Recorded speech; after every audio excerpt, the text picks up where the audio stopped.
Quem pode dar glória a Deus? Glória a Deus. Aonde está essa pessoa? Eu vou insistir para você vir levantar tua mão, o coração bateu forte, você sabe o que é que você quer a vitória e não quer. Qual que é o seu nome? Oi?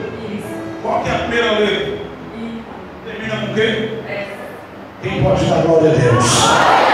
Quem pode dar glória a Deus? Vem até aqui, moça. Você pede para Deus, é tão grande. E às vezes você diz assim: será que um dia eu vou chegar lá? Queria tanto ajudar minha família. Queria tanto ajudar minha família. Só que quando Deus me trouxe a revelação do nome dessa moça, Deus falava para mim de uma forma poderosa.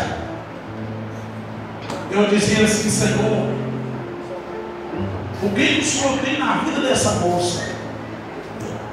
Deus diga assim: diga para ela que no meio desta linhagem estou eu revertendo uma grande história na vida de uma pessoa.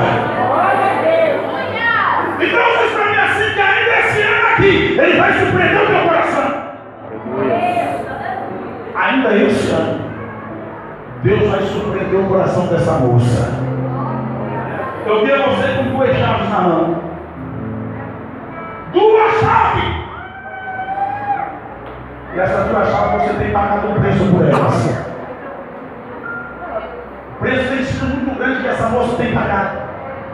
É muito fácil olhar para ela e esquecer das humilhações que ela tem enfrentado.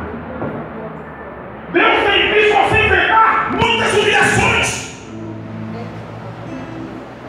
Mas meu Deus disse assim: diga para ela, ó filho do homem, que começo hoje grande mover na vida da minha filha. Já assinei o documento necessário. Eu estou mentindo aqui, moço? Não. Ele já assinou. Glória a Deus. Por esses dias agora o milagre dela vai virar notícia. Vai virar notícia. Quem pode dar glória a esse Deus aí?